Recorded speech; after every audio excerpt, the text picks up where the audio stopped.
закъснявам, защото не си прецених времето. Отивам да се срещна с Плами. И това е втората ни среща. И малко...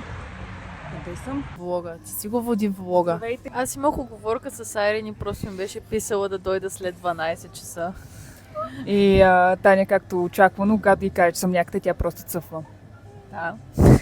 Аз ще кажа, че това е втората ни среща и отново сме 4 часа заедно. Ако има още една среща, Айрин според мен ще почне да танцува или нещо такова. Не знам. Най-вероятно. Нямам представа. Може би, или ще стане вече финансов консултант и тя, или ще ни е денонощна среща. В смисъл 24/7, ще стане нов Big По-вероятно е Brother. второто. Big Brother, нали, ще го И снимаме после тя ще го лайв. обработи и ще го качи. Да. Нормално. Нещо такова ще се случи. Ама ще бъде по-интертейнинг, отколкото Big Brother. Brother. И така, хора, хапнахме, пинахме и сега какво ще правим? Не знам, аз ти правя оферта за бъдещето. Може би трябва да се разходим да си направим крачките, като те гледам си изваряваме 100 крачки днес. Къде го видя това? Не, никъде. Само може би да. Колко? 2000 крачки съм направила. Кога успя? Ама тук си навън от рано. Да. После преподавам от 7:30. Днеска какъв урок имаш? Днес е за румба. Начинаещи, да. Никога не съм ходила на румба. Да. Ами танц. Танци, спортни танци. Да. Те, дето не могат да деца танцуват. или начинаещи възрастни? Възрастни. Не знаеш, че правят Трудно ли спортни е? танци за възрастни. Правя, да. Това е много яко. Тя прави и сватбени танци. Аз си казах, нали, наша искам да е максимално простичък. Макарена. Издържан, такова, Макарена. цак-цак. Без излишно напрежение. Ако може и Все накрая. пак красиво. И да мога да пея едновременно, защото аз мога да пея. Така И да че свири ще... на укулеле, да. Не моля да изпееш една песен след танц. Не, трябва да е станц. А ще свириш ли на укулеле? О, ще свири на укулеле. Ще се видим, когато Таня ме разхожда. Като пъпи. Да си направим крачките. Много хубаво. Хубав кадър някакъв. Яка, да.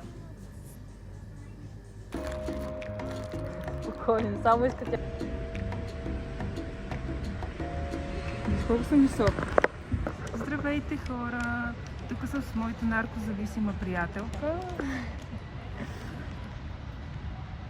Да, покажи. Да ви предложа нещо. Тук има малко съшенца, такива бели практика и още мелатонин в нейната турбичка. И така, тя обича да се другира. Обичам да съм на разбор. Може да вземате по 10 грама мелатонин дневно. Аз не знаех това, мислех, че са 3. Така че, ако не знаете, вече знаете. Нетно количество 8,4 грама. Аз как мога да взема 10 грама, като те са още 8? Не, направи това, което правиш преди малко. Не. Ще убия. Ей така правиш. А ти покажи как му правиш. Покажи как правиш. Иване, ти си го направи сам, бе. Да, ти постоя. А този път си го направих сам, защото ти няма го направиш. Ама иначе... И зад врата ме биш. Кога? Постоянно. Ти лъжа. Аз да не те душа всеки ден. Лъжиш? Не лъжи. Не лъжи. И ти не лъжи, аз да не те душа всеки ден. Аз не те виждам всеки ден, така му не те душа. Всеки ден ме души. За спорта. Да! Къде, ай, ти ме биш. Къде ми стане на твоето и шамари, бат. Иване, спри да лъжеш. И ти не лъжи.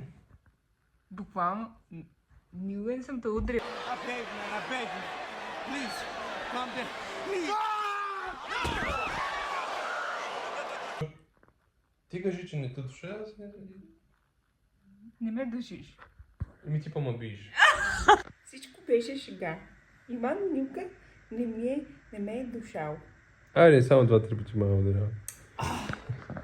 Не, ще такова само един път. Здравейте, хора, в амбълно неадекватния влог за деня. Иван отива на работа Да. и после ще се прибере на сутринта. То ти ще дадеш си. Ти не дадеш. Няма да дойдем. Но ще те чакам тук.